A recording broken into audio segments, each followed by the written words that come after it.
And so now for our daily word.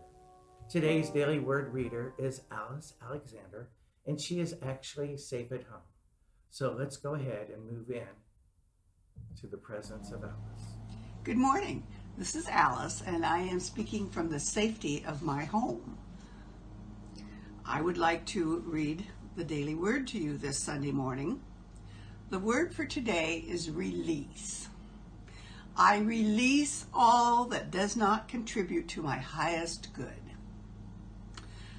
John's Gospel tells of Jesus restoring life to his friend Lazarus, who had been dead 4 days. As Jesus cries, "Lazarus, come out," his friend emerges from the tomb, burial clothes still covering his face and wrapped around his hands and feet. Jesus said to those who have gathered, "Unbind him and let him go." Even after a spiritual resurrection, I may remain bound, like Lazarus, by thoughts, ideas, feelings, or habits that keep me from the full experience of freedom. Through my divine power of elimination, I release negative feelings, dissolve error thoughts, and free myself from habits and actions that do not serve my highest good. I am no longer bound. I am free. The spiritual reading for today is from John 11:44. The dead man came out, his hands and feet bound with strips of cloth, and his face wrapped in a cloth. Jesus said to them, "Unbind him and let him go." Our affirmation for today is once again, I release all that does not contribute to my highest good. Thank you all. Today, our guest speaker is none other than our own Reverend Bill Evans. His lesson title is A Post-Easter Response. In his description of his talk, Bill writes, "Easter has come and gone for another year. We have once more told the story of the crucifixion and resurrection, identified with doubting Thomas, who had to be shown before he could believe, and wondered once more why a rabbit hides colored eggs at Easter. This year we endure a major change in our lives because of the raging virus. Where is the good news for us?" Bill is a retired minister, philosopher, computer guru, network technician, educator, hypnotherapist, writer, eight-fingered typist, among his other great qualities and skills, and is a participant in Unity in the Olympics. Thank you, Bill. If you want to know more about him, just ask, and he's got plenty of stories. He will be happy to talk to you. Again, my friend, Bill Evans. Thank you. You know, this has been a most wonderful Easter season. Now, you may question my use of the word wonderful, especially because of the coronavirus epidemic, as I call it. But just wait until you've listened to what I will share with you in the next few minutes and see if you, too, may change your outlook toward what is happening. To begin, let's look at that very first Easter. You know, Jesus was loved by many people. They felt that he was an answer to their prayers. He helped people. He healed people. He brought people back to life. Even from a young son of a widow to a young girl, and most famously, Lazarus, whom he brought back after being placed in the tomb for a few days. You see, Jesus could work miracles, and people believed that he would perform the greatest miracle of all, that he would save his people, the Jews, from the tyranny of Roman rule. Of course, not everyone agreed with that belief. The Pharisees and the Sadducees, which were the Jewish rulers at the time, they saw Jesus as an outsider, someone who was not one of their group. He had been educated who knows where. So they didn't know what he believed. To them, Jesus was trespassing on their territory. And so, like any power-hungry rulers, they decided that Jesus needed to be eliminated. And at the very height of his popularity among the common people, Jesus was crucified. Now just imagine how the people of that time felt. The people who had believed in Jesus, they were in shock. Their world was turned upside down overnight. The person in whom they had placed their hope was suddenly dead. And if something like this could happen to Jesus, well, what was to prevent the authorities from coming after them? They were living in fear.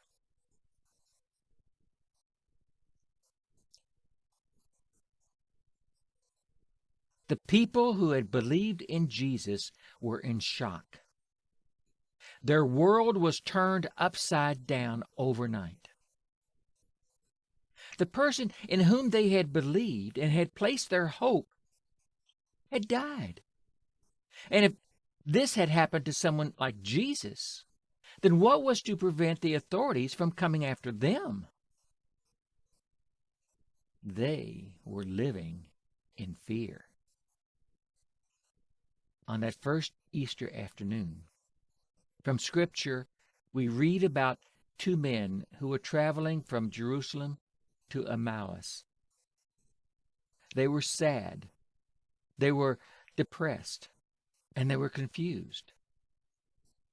Because, again, Jesus had died. But then they had heard some fake news about he was still alive. And they didn't know what to believe. We also read where one of the disciples, Thomas, sometimes called the twin, was so filled with fear that he was afraid the authorities would come and take him away, and he would be killed simply because he was associated with Jesus. He was so afraid that he hid away, not even gathering with the other disciples. Not until a week later did he appear with them and come to believe what they were telling him.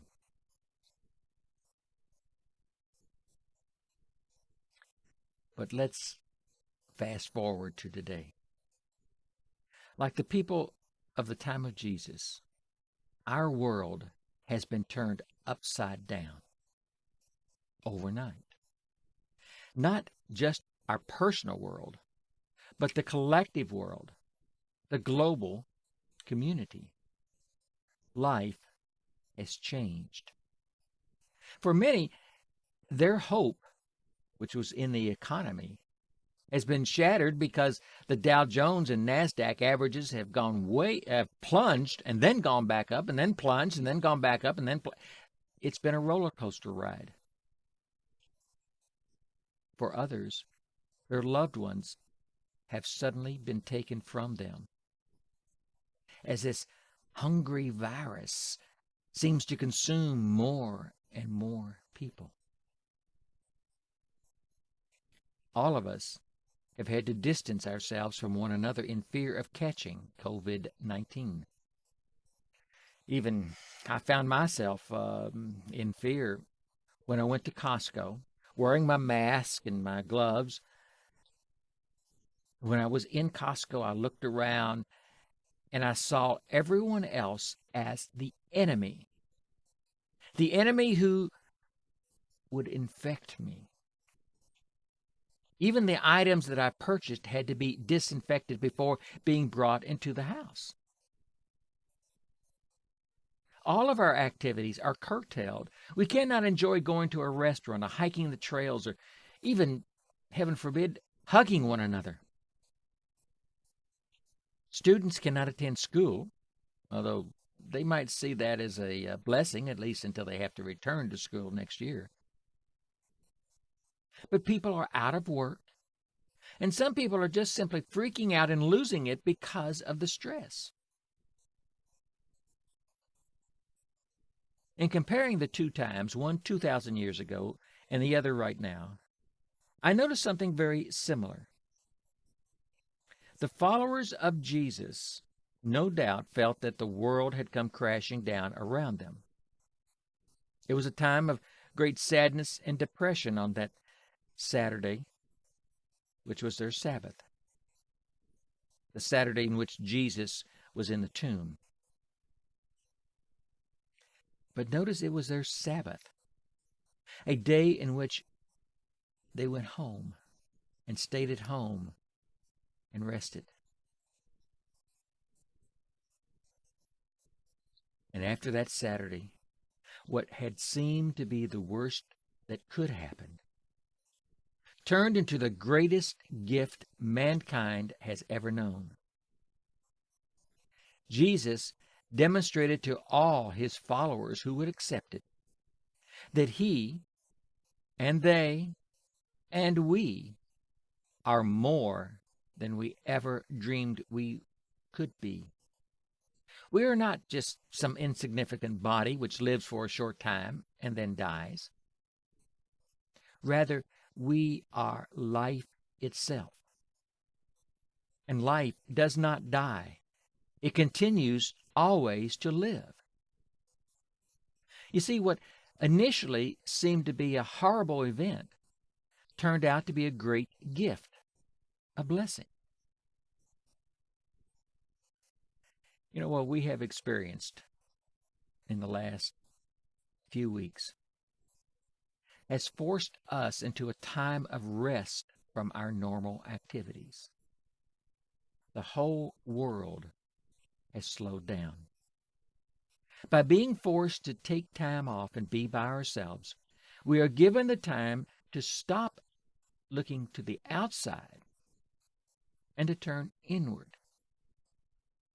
It's almost like our mother, Holy Mother Earth, sent us to our room, not as punishment, but as an opportunity to think about what we have been doing, what we have been doing with our lives, not just our individual lives, but our collective lives, collective life as humanity.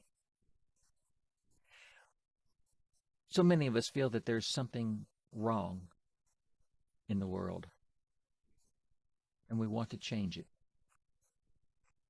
But to do so, we first had to quit our busyness, our daily busyness, in order to go within. And how else could this be accomplished but in the way that it has turned out? A wonderful blessing.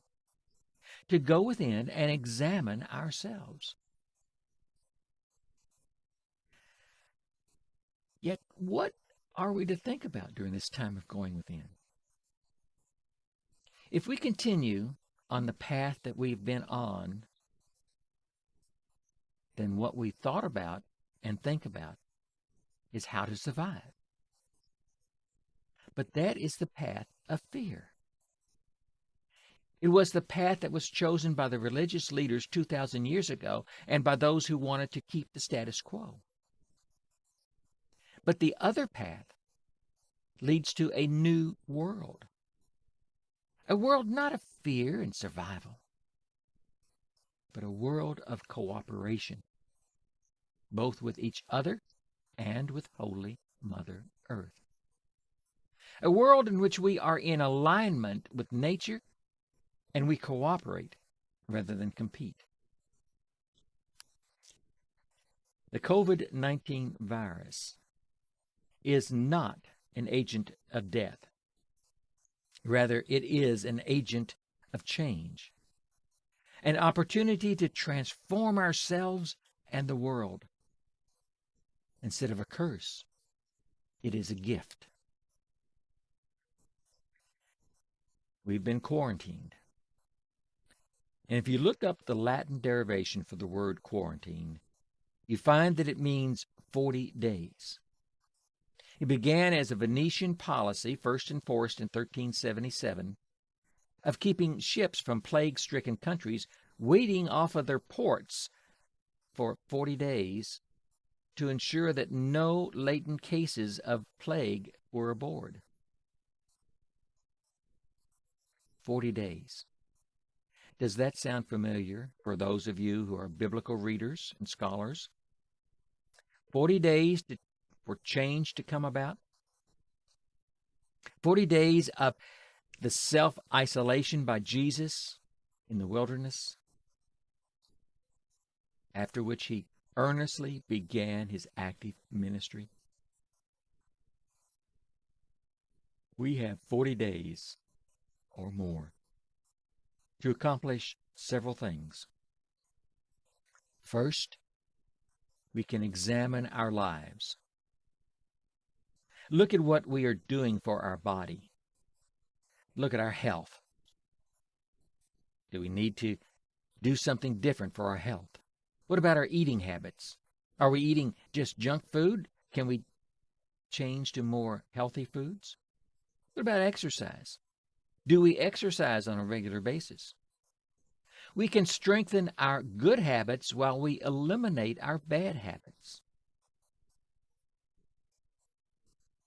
Secondly, we can examine our emotions, our feelings. And we can eliminate those emotions that no longer serve us because they come out of the past and not our present situation. It might be that we still harbor anger or frustration or feeling that we were betrayed at one time. Those events happened in the past and they may not apply to the present. Why not let go of them and just eliminate them? Third, we can examine our thoughts, our beliefs, and set aside those beliefs that are no longer ours, the ideas and the beliefs that were from our parents or our society or our peers, beliefs that we have held that limit us to narrow thinking. Set aside those beliefs. And fourth, we can examine our relationships to society. What can we do with our particular set of skills and abilities, no matter how small or insignificant they may seem? What can we do to help others? What can we do to help humanity?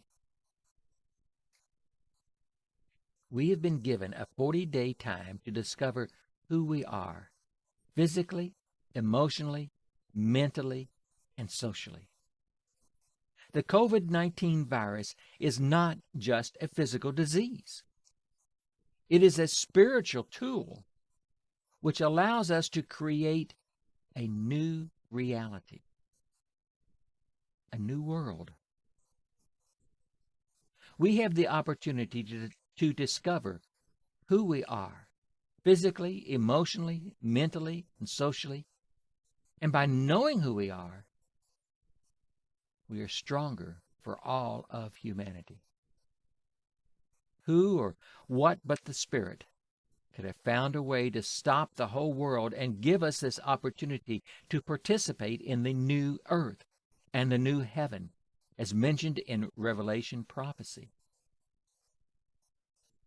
We have for a long time been asking Spirit for world peace, for an end to humanity's cruelty to one another. We have been asking for a long time for change. And Spirit heard our call and responded in the best possible way. A virus. Yes, that's the best possible way. Because we could have had earthquakes, slippage of the earth's crust, great world changes and devastation, and other worldwide war, or, a worldwide war with all the destruction that comes with the weapons of mass destruction that we have. But instead of all of that, we received a virus which allowed those who so chose to quietly leave this physical plane and return to spirit. Who are we to question the methods of spirit? But the real question remains, have we used our quarantine to do all of that inner work? Have we taken advantage of our opportunity? In the time of Jesus, many people did take advantage of the time of change, and they chose to become followers of the way. That's what they were called before they were called Christians. They were called followers of the way. It was a new way of life demonstrated by Jesus. A way of life which has taken humanity almost 2,000 years to finally embrace. It will not take us 2,000 years to embrace the new way of life. We've already experienced the joy we have from living in a bubble of love, sharing real love with one another. Now, we must make a concentrated effort to bring this way of life to others by continually enlarging our bubbles of love to include all others.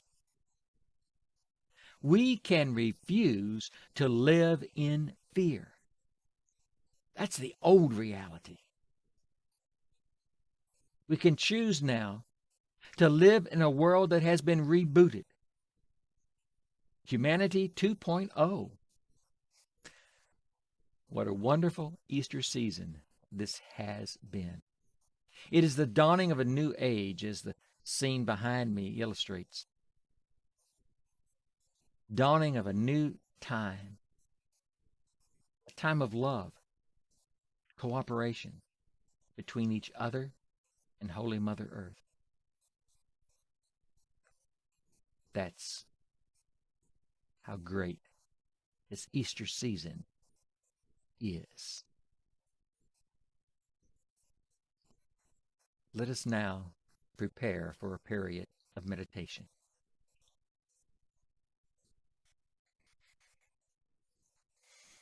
Wherever you are, whether you're sitting down or on your feet doing other things while listening to me, or even lying in bed, it is now time to simply stop what you're doing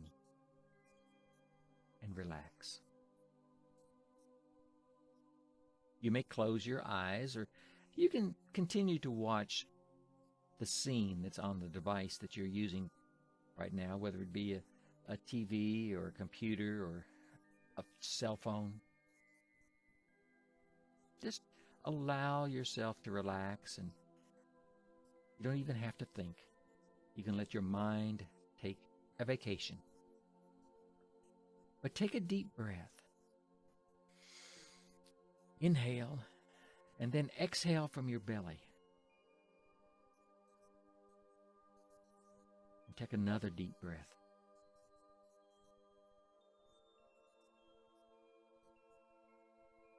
And then relax. Relax into a regular pattern of breathing in and out. Just make this a regular pattern of breathing. And feel within the very center of your being, feel gratitude just beginning to grow. And it continues to grow. Think of something or someone for which you are extremely grateful. Allow that feeling of gratitude to grow within you. And as it grows, keep your attention turned toward the feeling, not the object of your gratitude, but the feeling. Get to know that feeling. Own it. And make it a central part of your life.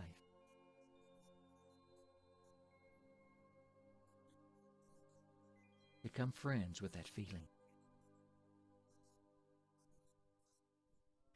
And now, holding on to that feeling, think or say to yourself, "Thank you, coronavirus.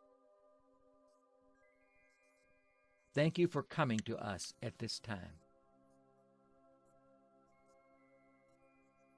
Thank you for allowing us to slow down.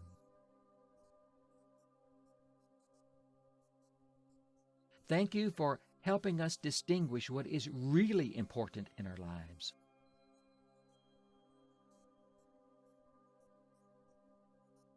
Thank you, coronavirus, for giving us a second chance to begin humanity anew. Thank you. Thank you. Thank you." And it is done. Hold on to that feeling as you begin to come out of meditation. And you're not going to go back to where you were. But instead, you're going to step out onto a new world. A world that is filled with love and cooperation and understanding that we are all one. For there is no separation. Whatever happens to any one of us happens to all of us. And so it is, and always has been. Amen.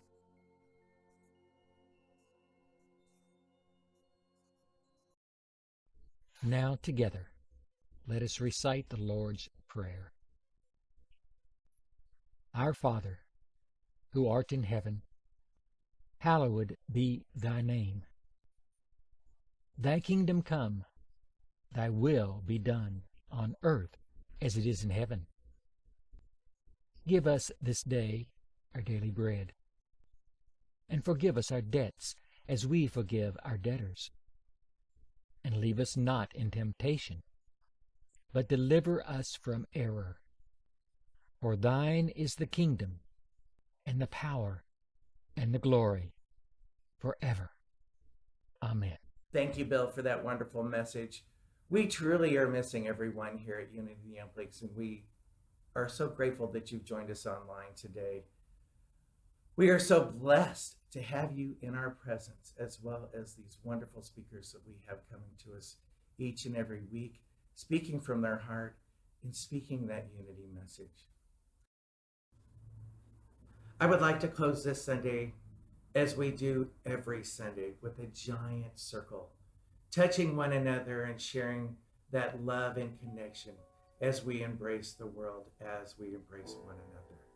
So if you would, in mind's eye, reach out to everyone you love and connect with them as we recite James Dillard Freeman's Prayer for Protection. The light of God surrounds us. The love of God enfolds us. The power of God protects us. The presence of God watches over us. The health of God flows through us. Wherever we are, God is. And all is truly well. Divine love prevails. Divine love prevails. Divine love prevails. Thank you for joining us today. Have a blessed week.